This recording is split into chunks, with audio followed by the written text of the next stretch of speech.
My name is Lindsay Dye. I'm a nursing student at the University of South Alabama, and today I will be performing the Enema checkoff. We'll scan the room. So first I need to verify my order and verify hospital policy. So we have an order for soapstones enema. On arrival to the floor, I will perform hand hygiene and identify my patient. So we have Jaguar Jones, date of birth 8/25/1963, date of birth 8/25/1963. He has an allergy to penicillin and he's got his armband on for an allergy to penicillin. I will explain the procedure to the patient and provide him with privacy. And so now I would need to gather all of my supplies, being sure that I have a bedpan and an IV stand. And then I will perform hand hygiene and don my goggles. And so now I need to check that my tubing is clamped, which it is, and go to the sink. And I will fill my bag with 750 to 1,000 milliliters of water with warm water, and make sure that the tubing does not touch inside of the sink while I'm doing so.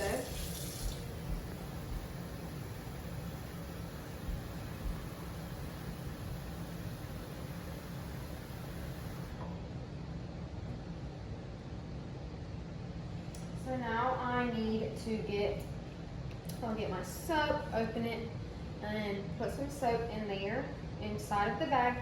And then I will gently agitate. And so now I need to prime my tubing.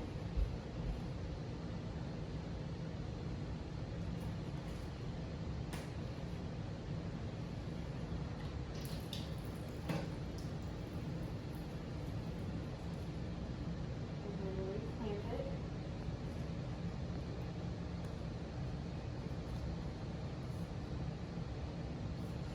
Then I will go and hang it on the IV stand, or you could place it on a hard surface, just making sure that it's not on the bed. And then I will need to perform hand hygiene and don a clean pair of gloves. And so now I would need to raise my patient's bed to a working height, lower the side rails, and assist my patient into the left lateral Sims position. And so now I need to grab my tubing and hold it with my dominant hand and use my non-dominant hand to lubricate the end of the tubing. And then I would touch my patient's hip and instruct them to take slow, deep breaths as I insert it.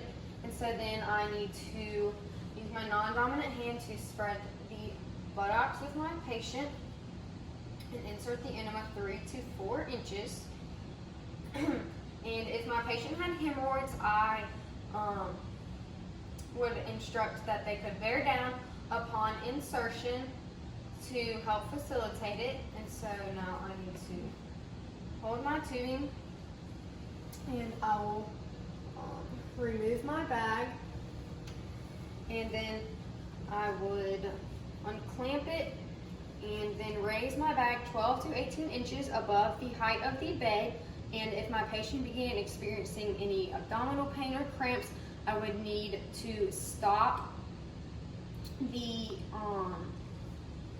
I would need to clamp it or lower the height of the bag and instruct the patient to take slow deep breaths until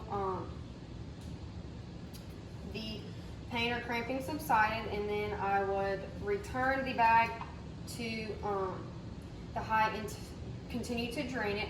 And so once the bag is empty, I would remove it from the patient and discard of it.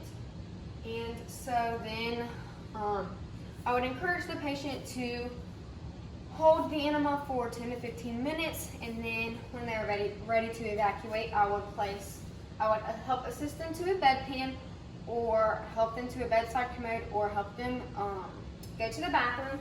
But if I was helping them onto the bedpan, I would be sure to place the wider portion towards the back of the patient and the narrower portion towards the front of the patient. And then allow them to evacuate, and then I would need to go and document. And what I would document is the size and type of the enema, or the amount and type of the enema, the time that the enema was administered, and how the patient tolerated the procedure. I would note the color and amount of the return, and how I left the patient at the end of the procedure.